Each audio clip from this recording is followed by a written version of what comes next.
Welcome to Spotlight. The Common Core state standards are being phased in nationwide. It's going to fall on teachers to deliver on those higher learning standards, particularly in high poverty schools, where students already struggle to meet existing standards. Joining us to discuss these issues, Yvette Jackson, CEO, the National Urban Alliance for Effective Education, and René Islas, Director, Center for Results Learning Forward. Welcome. Thank you. Major effort is underway to raise the academic standards in schools, and the new standards are being called the Common Core state standards. Give us an overview of what those standards are and how they might influence what is being taught in schools today. Sure. The Common Core state standards are really revolutionary. They're going to transform education if they're done well.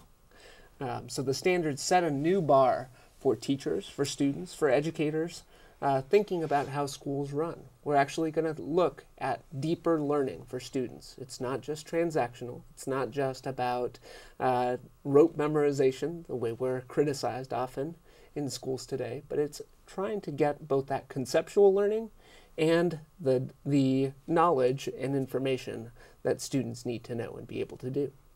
Okay. Yvette, what will these Common Core standards mean for students in low-income schools? More what it's going to mean for the teachers, the idea of, first of all, focusing much more on how students think. The idea of moving students to the point of having to apply higher order types of thinking into discipline learning is something that teachers are not usually trained in. It's more content than it is in the thinking process. That's a very good thing because our students in poverty schools have great thinking ability, but they haven't been trained to apply that thinking within the different disciplines in the way that they should. So there's going to be a lot around that. There will be a lot of focus on independence, self-directed learning, and a lot on being able to discuss ideas, being able to present information in a way that's cogent and applicable to real life outside of the school. That's very different. That's very different. And so our work is, how do we help teachers in the training for that? How do we get them to move from monologue to real discourse and dialogue so students feel that they are investing in the learning process? Are these a good thing, or are under-resourced schools just going to come up short again? They are a very good thing. The issue is really not even so much the under-resourcedness. In other words, a lot of money, as René knows, a lot of money goes into professional development now. The issue is the focus in professional development often does not address what the real focus should be in terms now of the new standards. So now the under-resourcedness, the real idea is going to be, how do we teach teachers more about the learning process itself? But a big part of it, and in terms of our work as well, is how do you get students to understand the learning process more? Because that's the thing. If they're going to be more self-directed, if they're going to be able to compete, be college and career ready, they've got to be very independent in how they approach the learning. And the best way to do that is to teach them how learning really happens, and then to give them the skills to move on that understanding. René, if teachers are going to make this work, they're going to need training. But what's our return on investment for this training and professional development? Why is it considered so unsuccessful? Let me just start about what we actually need to make the Common Core work. And that is, teachers will have to engage in that same kind of deeper learning that their students are now asked to do. So it's not about just training or acquisition of knowledge or familiarization with new ways of doing business. It is actually doing that business. And so that's going to take a lot more than just exposure to what the new standards are and the content that's expected of the students. It's actually going to take deeper learning for them in terms of coaching. We're going to have to not only demonstrate that practice for them, coach them through it, have them practice it, and refine their practices so that those new skills, those new lessons that they need to be able to teach and ways of teaching actually get into the classroom rather than them just knowing about it. And I think that's the reason, leading on to your question, why there are these criticisms of professional learning. So a lot of money is spent, as Yvette said, but it's spent on things that we know aren't going to return the fruits that we actually hope for. So if you want changes in teacher practice that result in changes in student learning, all in the upward direction, then you're going to have to do all those 5 things. Expose teachers to new theories, demonstrate those theories in practice, have them practice it, give them feedback on that practice, and then again reinforce that with follow-up coaching. When you do those 5 things, things that are not always done now, you will get 90% of implementation of those new practices in teaching in classrooms. Without that, dramatically reduced returns. Yvette, let me just move on to you. Students in low-income schools have struggled to keep up with standards that are already considered low. What are teachers going to need to do differently to raise those student performances to even higher standards now? Right.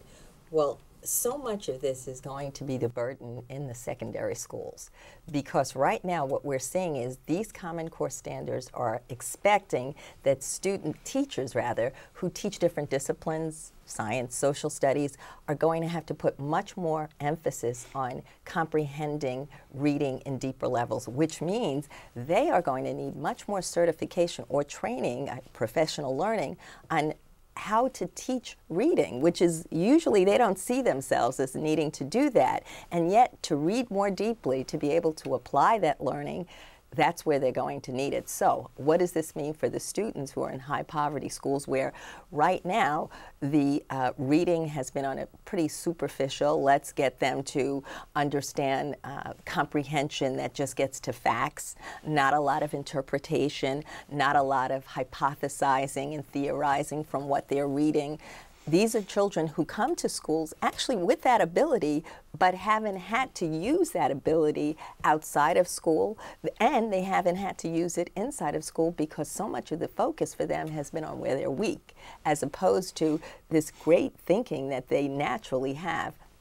Just hasn't been applicable. So what we're saying now for students in high poverty schools is teachers have to also think about, if you want students to be able to infer deeply from the meaning, then a lot of different types of exposure activities have to happen in school. Enrichment, that's not usually associated. They're so busy looking at programs that just get to reading from a basal or a program, as opposed to looking at taking the enrichment, expanding a student's frame of reference so they'll have much more understanding to be able to attend to the tasks that they're given. The other thing is, you know, it's often said that students in high poverty schools are not academically motivated. There's 2 things to say about that. One is that these children want to learn very badly, but they want to believe that the teachers believe that they have the ability to do that. But the other thing is that academic success is an acquired taste. You have to be taught how to do goal setting, how to learn, how to study better. And quite often the expectation is these students are going to get that support at home, and that's not what it is. As a matter of fact, we call these students school dependent. Their parents are sending them to school to learn how to do those things, like learn how to study, to get the enrichment that they need. So there really are implications for the kinds of things we expose students to who are from high poverty areas.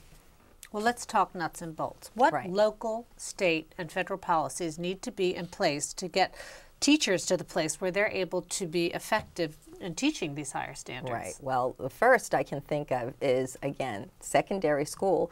Teachers need to be certified and credentialed in teaching how to read in the content areas. They don't have to do that now. They only have to know their content area. Second, though, is why aren't these teachers getting more opportunity to actually work within the area of their discipline? So in other words, what I'm saying is, if teachers are going to need to show students how applicable what they're learning is to outside in the real world, they then, as teachers, need to have outside experiences as well. So professional development is not just having somebody come in and work with you in school. What about at the secondary level, having policies where teachers have to have apprenticeships outside? If you're a math person, why aren't you working in an area, you know, an accounting firm for a while? If you're a social studies, maybe you're at a law firm.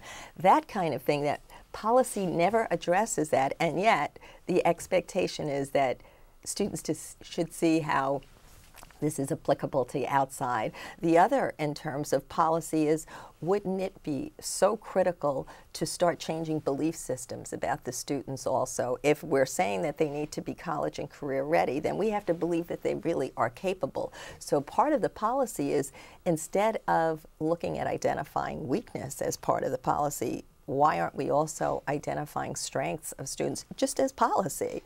And wouldn't it be great if you were told as a teacher, you are going to be, you are going to get the support you need, but the school will also get the kind of financial assistance based on the strengths that you're finding in the students and how you build on those strengths so that they're better at what they need to be able to do.